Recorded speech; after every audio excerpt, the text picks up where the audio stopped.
So basically, if you ask me what it's all about, I would say it is tongue in cheek, and it's not to be taken too seriously. En 1991, Freddie Mercury guardó un secreto que conmocionó a sus fans. El cantante de Queen se estaba muriendo, pero ocultó su estado durante años. Su cuerpo estaba débil, pero su voz seguía siendo poderosa. Filmó su último video en blanco y negro para ocultar lo enfermo que estaba. En sus últimos días, dejó todos los medicamentos excepto los analgésicos. Después de contarle al mundo lo que tenía, murió solo 24 horas después. Hoy revelamos lo que realmente le ocurrió a Freddie Mercury en sus últimos días. Freddie Mercury nació como Farrokh Bulsara el 5 de septiembre de 1946 en Stone Town, Zanzibar. Sus padres, Omi y Jer, eran parses con raíces en la India. Procedían de la pequeña ciudad de Bulsar, ahora llamada Valsad, en Gujarat. Su familia seguía la religión zoroastriana, procedente de la antigua Persia. Desde el principio, Freddie destacó.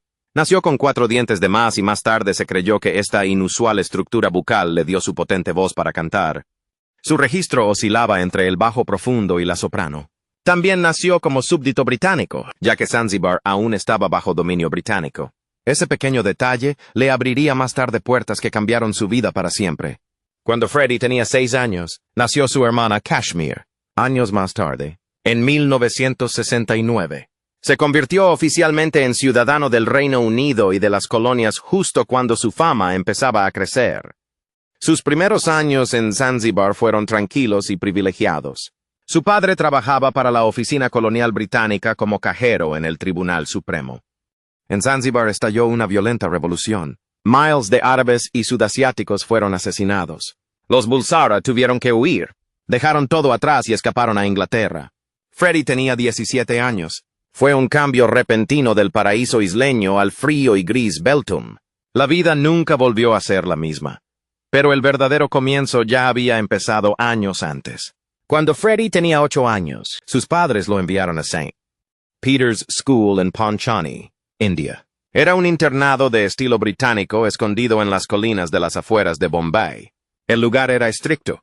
Los alumnos llevaban uniforme. Seguían las normas y hablaban un inglés correcto. Pero allí ocurrió algo inesperado. El director vio talento en Freddie y pidió a sus padres que pagaran un extra por las clases de piano. Esa pequeña decisión desencadenó algo grande. Freddie aprendió rápido. No solo era bueno, era un superdotado. Practicaba deportes, actuaba en obras de teatro, pintaba y tocaba el piano con facilidad. Era calado, pero nunca invisible. Otros niños le llamaban Bucky por sus dientes. Se lo tomaba con calma. A los 12 años, ganó un premio escolar por ser el mejor polifacético. Ese era Freddie en pocas palabras. Bueno en todo, especialmente cuando se trataba de actuar. En 1963 regresó a Zanzibar, lleno de ideas y un nuevo sentido de la identidad. Pero ya antes había sentido la emoción del escenario. Mientras estaba en St. Peter's, Freddie se unió a una banda llamada The Hectics. Solo tenía 12 años. El grupo incluía a otros 4 chicos, Bruce, Derek, Fang y Victory. Tocaban canciones de Elvis, Cliff, Richard y Little Richard. Freddie tocaba el piano y a veces cantaba. La gente se asombraba de la facilidad con que copiaba música con solo oírla. Sus dedos volaban sobre las teclas. En los eventos escolares, la banda se convirtió en una mini sensación. Los niños gritaban, aplaudían y bailaban. Esa atención temprana dio a Freddie su primera muestra de lo que significaba ser una estrella. Pero su estilo no solo estaba marcado por el rock. También escuchaba a los grandes de Bollywood, como Lata Mangeshkar y Kishore Kumar. Su canto emocional influiría más tarde en la forma en que Queen creaba canciones teatrales dramáticas. Cuando dejó St. Peter's, ya había aprobado los exámenes de piano de 4º curso. En 1964, Freddie tenía solo 17 años cuando su mundo en Zanzibar se vino abajo. La isla ardía en violencia. Miles de personas murieron en una oleada de odio dirigida contra gente como él. Los indios Parsi. Su familia no tuvo elección. Huyeron. Empaquetaron lo que pudieron y escaparon a Inglaterra, dejando atrás el sol, los amigos y todo lo familiar. No aterrizaron con glamour ni comodidad. Su nueva vida comenzó en un aburrido suburbio llamado Felham, a kilómetros del centro de Londres. Las casas eran grises y el cielo aún más. Todo parecía frío. Para un chico que una vez nadó en aguas turquesas, este lugar parecía un exilio. Pero en ese silencio, algo empezó a crecer. Freddie no solo sobrevivió al shock, empezó a cambiar. Después de terminar la escuela, se unió a Isleworth Polytechnic y luego se trasladó a Ealing Art College. Ahí comenzó la magia. Ealing no era solo una escuela, era un patio de recreo para rebeldes, artistas y inadaptados. Freddie encontró su tribu allí, gente que no quería seguir las reglas. Estudió diseño gráfico, pero pasó el mismo tiempo soñando con la música. Conoció a Tim Estful. Congeniaron. A los dos les gustaba la música. Los dos pensaban más allá de las clases. Freddie incluso ayudó a crear una revista underground que se burlaba del mundo del diseño al que se suponía que iba a unirse. Quería más. Fuera de la escuela, Freddie se estaba enamorando de Hicks. En el momento en que lo escuchó, algo se iluminó. No se limitó a escuchar. Lo dibujó. Siguió sus actuaciones. Estudió sus movimientos. Quería ese tipo de poder en el escenario. No quería cantar. Quería mandar. Esa obsesión le empujó a formar una banda llamada Ibex. No eran famosos. Tocaban en pubs y pisos compartidos. Pero Freddie era feliz. Podía probar cosas, fracasar y volver a intentarlo. Se estaba convirtiendo en algo diferente. Sus oídos estaban bien abiertos. Absorbió todo, desde la voz de Arthur Franklin hasta las letras de Lennon. Le encantaban las armonías de los Beatles, pero también el desenfreno de Elvis. Su mente era una batidora, mezclando soul, rock y glam, al mismo tiempo. Vendía ropa en el mercado de Kensington con Roger Taylor. Trabajaban juntos, pasaban el rato y se reían mucho. Ese trabajo no era solo un sueldo, le dio estilo. Aprendió lo que se veía bien, lo que hacía girar cabezas. Y poco a poco empezó a destacar. No como Farouk, sino como Freddie. Freddie Bulsara tenía solo 22 años cuando todo empezó a cambiar. Acababa de terminar la escuela de arte en Londres y no estaba seguro de hacia dónde iba su futuro. Entonces, en agosto de 1969, conoció a una banda de Liverpool llamada Ibex. No eran famosos. Solo habían tocado unos pocos conciertos, pero Freddie vio algo en ellos, y ellos vieron algo en él. En solo 10 días se aprendió todas sus canciones, añadió algunas propias y viajó con ellos a Bolton. Allí actuó por primera vez en el escenario del Octagon Theatre. El público aún no lo sabía, pero estaban viendo nacer a una estrella. Freddie no solo cantaba, se movía. Deslumbró. Era el dueño del escenario. La banda nunca había visto nada igual. Uno de los miembros dijo, solíamos limitarnos a tocar sin preocuparnos de montar un espectáculo. Pero Freddie cambió todo eso. Aunque solo tenía un par de pantalones y una camisa, caminaba como una estrella de rock. Para octubre, Freddie había convencido a la banda de cambiar de nombre. Ibex se convirtió en Wreckage. El sonido también cambió. Freddie empezó a escribir más canciones. Trabajó con el guitarrista Mike Buren y juntos hicieron canciones como Vagabond Outcast y FWA. Incluso grabaron una de ellas, Green in Freddie's Flat, en Londres. Esa grabación sobreviviría y años más tarde sería editada. Pero el naufragio no duró. La banda se disolvió y Freddie pasó a un proyecto de corta duración llamado Sour Milk Sea, que tampoco duró.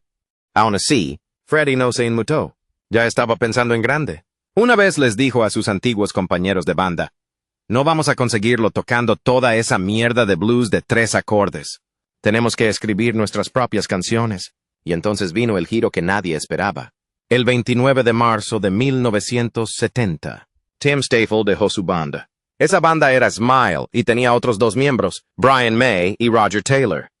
Tim era amigo de Freddie desde la Facultad de Bellas Artes. Se conocieron en 1965.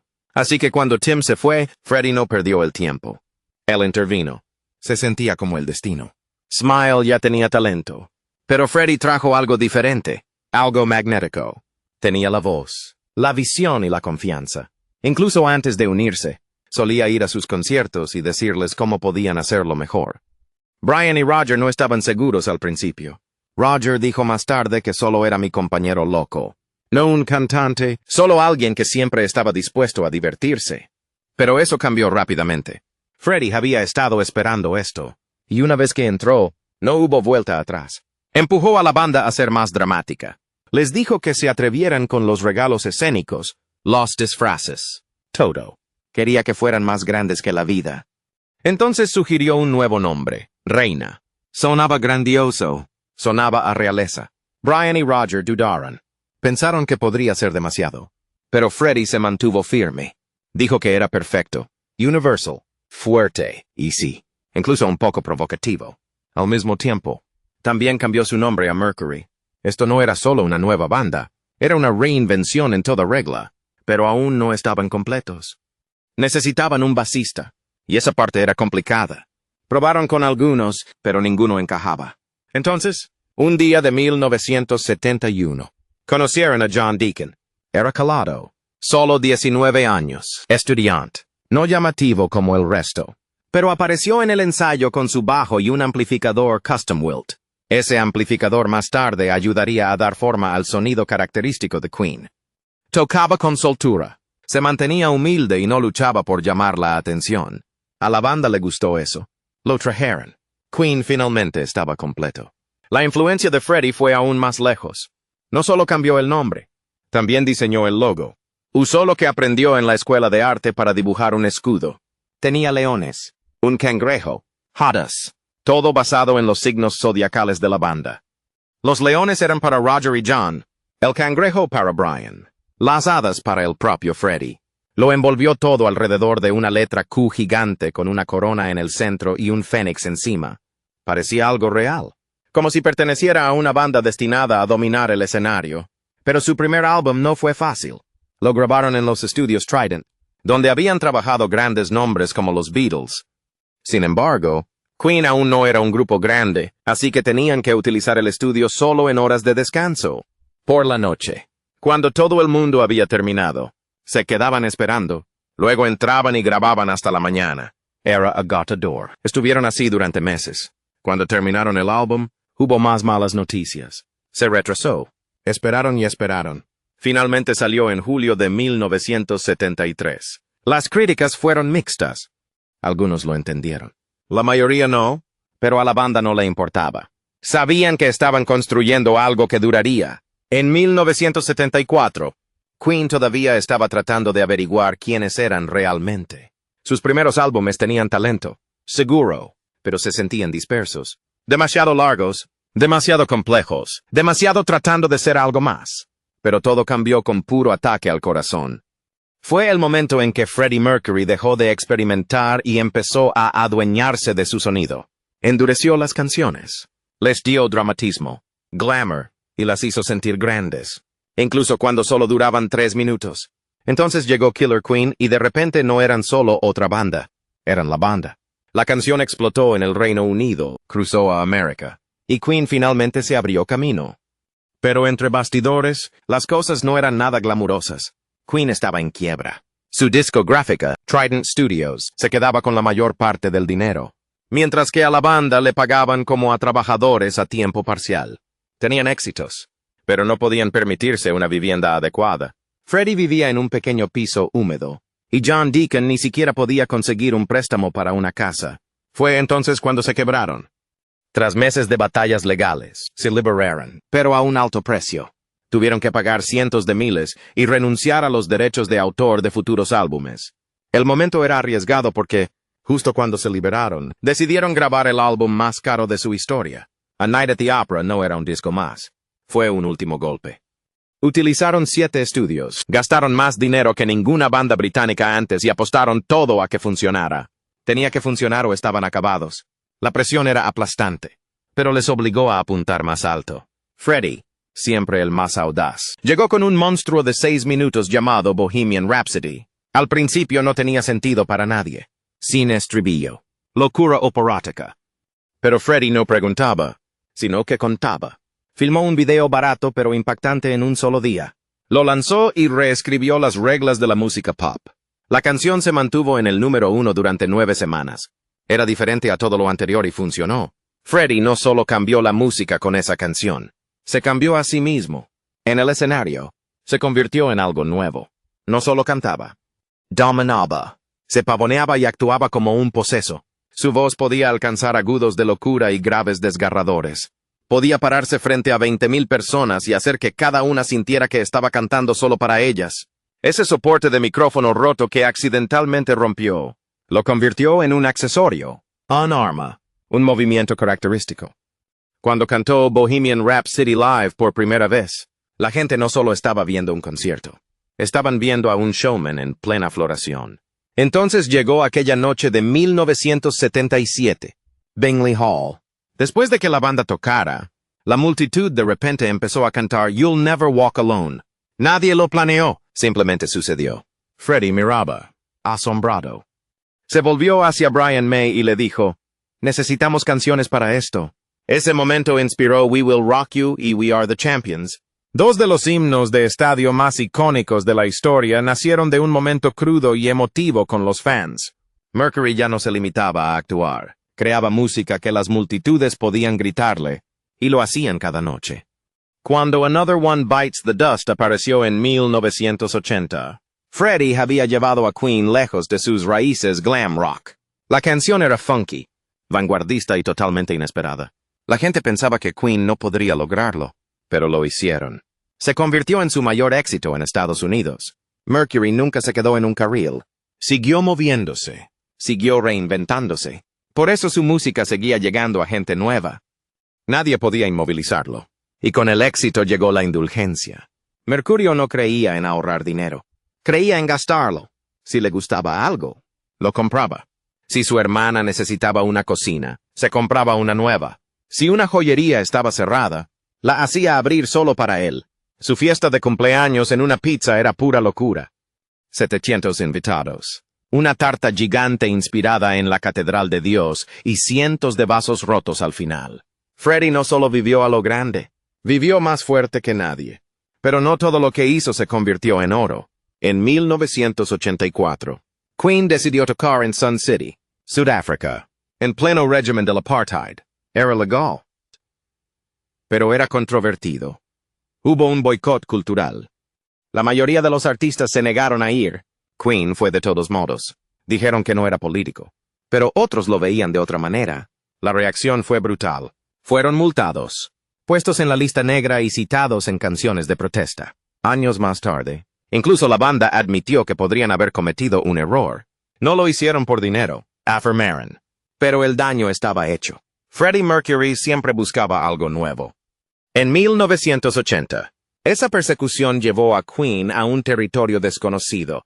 La banda sonora de la película Flash Gordon.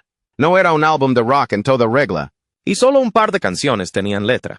Brian May hizo la mayor parte del trabajo pesado, sumergiéndose en los sintetizadores, que todavía eran nuevos para la banda. Los fans no sabían qué pensar. Algunos pensaban que la música era más emocionante que la película.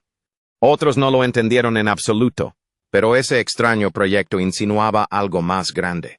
Queen estaba a punto de cambiar de dirección y no todos la seguirían. Solo 2 años después, se desviaron aún más con Hot Space. Esto era disco funk, sintetizadores por todas partes. No era el Queen que la gente recordaba. John Deacon y Freddie estaban en eso. Brian y Roger no. La tensión era evidente y los daños también. Las largas noches en Múnich se convirtieron en largas peleas. Todos bebieron demasiado. Brian dijo que estaban emocionalmente destrozados. Roger culpó al manager de Freddie, Paul Printer, por empujar a la banda a la música de club gay. No fue solo un mal álbum para algunos. Se sentía como una traición. Pero mientras los fans se alejaban, otros escuchaban. Michael Jackson tomó notas. Los músicos prestaron atención. Puede que Hot Space fracasara, pero sus huellas estuvieron por todas partes en los años siguientes. En medio de este caos, ocurrió algo mágico.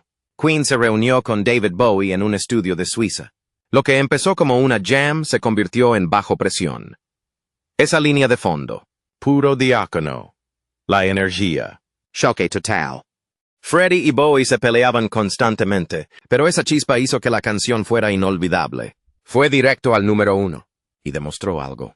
Todavía podían sorprender a la gente, incluso si se estaban desmoronando detrás del escenario. En 1983, necesitaban un descanso. No solo estaban cansados, estaban quemados. Habían pasado años grabando, de gira y discutiendo. Ahora se detuvieron. Por primera vez desde que empezaron, Queen hizo una pausa. La pausa les permitió respirar, pero no lo arregló todo.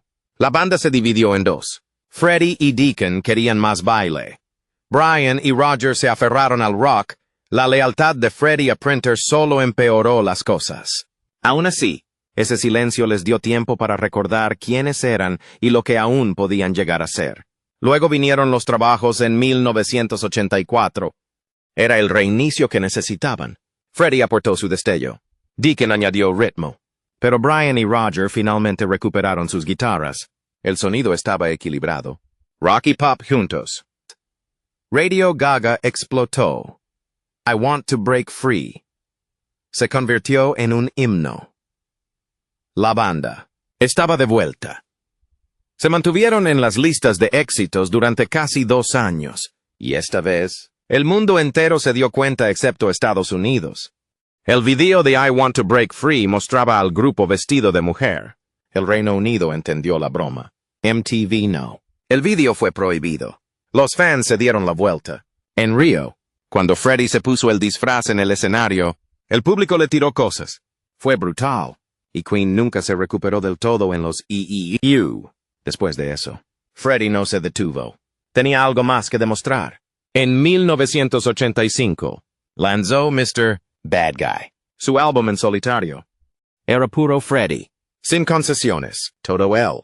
Se lo dedicó a sus gatos y lo llenó de ritmos bailables, baladas tristes y diversión descarada. A algunos fans les encantó, a otros no. Los EEU apenas lo notaron.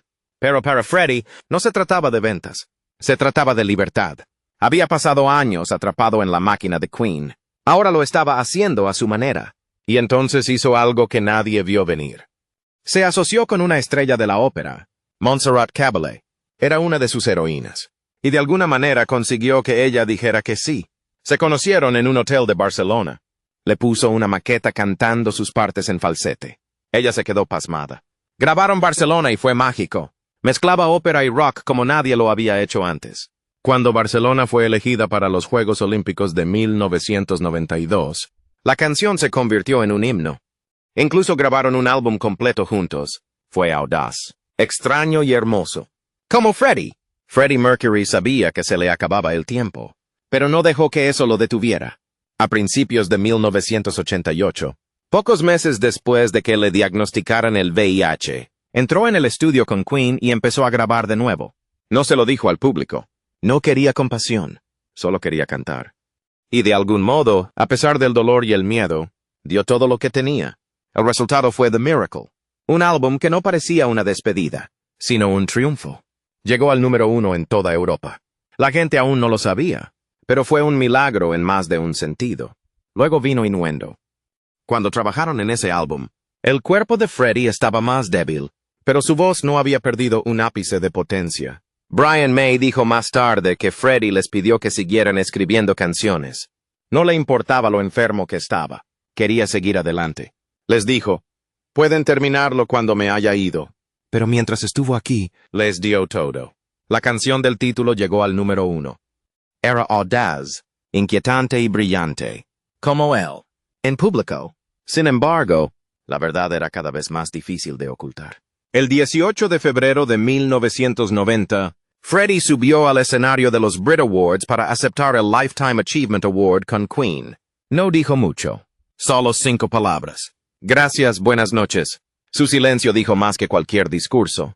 Parecía delgado. Parecía cansado. Y, de repente, los rumores que habían estado circulando durante años se sintieron muy reales. Pero incluso entonces sonrió. Saludó con la mano. No quería que nadie viera su dolor. Ni siquiera sus fans. Sus compañeros de banda dijeron más tarde que nunca hablaron de su enfermedad. Era una regla tácita. Si Freddie no quería decirlo, no le preguntaban. De vuelta en el estudio, siguió grabando. Algunos días apenas podía mantenerse en pie. Algunos días solo podía cantar 1 o 2 horas, pero acudía de todos modos. Los ingenieros que trabajaban con él decían que no era un lugar triste. Estaba lleno de risas. Freddie mantenía el ambiente alegre. Incluso cuando su cuerpo se estaba rindiendo, no dejó que la oscuridad ganara. Cuando le preguntaron si podía encargarse de las voces para que el espectáculo continuara, no lo dudó. Me dijo, lo haré, cariño. Luego se bebió un vaso de vodka y lo clavó en una sola toma. Esa actuación se convirtió en uno de los momentos más impactantes de su carrera. En mayo de 1991, filmó su último video musical. Estos son los días de nuestras vidas. No sabrías que es una despedida a menos que lo mires de cerca. Se rodó en blanco y negro para ocultar lo enfermo que estaba realmente. Llevaba un chaleco cubierto de dibujos de sus gatos. Sonrió. Bromeó e hizo una toma tras otra hasta quedar satisfecho. Y al final del vídeo, miró directamente a la cámara y susurró, «Te sigo queriendo». Ese fue su mensaje final. Sabía lo que le esperaba y se aseguró de que el mundo supiera que les quería hasta el final. Unos meses más tarde, en noviembre, tomó una decisión definitiva. No más medicación, solo analgésicos. Estaba preparado. Quería paz. Sus amigos permanecieron a su lado las 24 horas del día. Ya no podía pintar. No veía bien, pero seguía riendo. Aún compartía recuerdos. El 22 de noviembre, le dijo al manager de Queen que hiciera una declaración pública confirmando que tenía SIDA. A las 8:00 p.m. se conoció la noticia. Y en ese mismo momento, Freddie Mercury, tumbado en su cama, sonrió. Su asistente dijo que era el más relajado que lo había visto en años. El secreto había desaparecido. La lucha casi había terminado, menos de 24 horas después. El 24 de noviembre de 1991, exactamente a las 6:48 p.m., Freddie Mercury murió. Tenía 45 años. El mundo había perdido una voz, una leyenda y la primera estrella del rock que moría abiertamente a causa de la enfermedad en una época en la que incluso la palabra SIDA incomodaba a la gente. Su muerte obligó a sacar el tema a la luz. Ya no podía ser ignorada, pero incluso muerto, Freddie dejó tras de sí un misterio que ningún concierto podía responder. Todo el mundo sabía que fue incinerado en el cementerio de Kensal Green, al oeste de Londres. Lo que nadie sabía era qué ocurría con sus cenizas.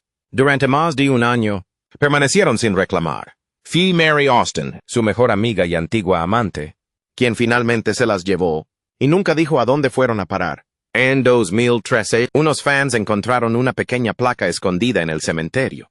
Tenía su nombre real, las fechas de nacimiento y muerte, y un mensaje en francés firmado solo con una M. Pero desapareció poco después, probablemente eliminado para mantener el secreto a salvo.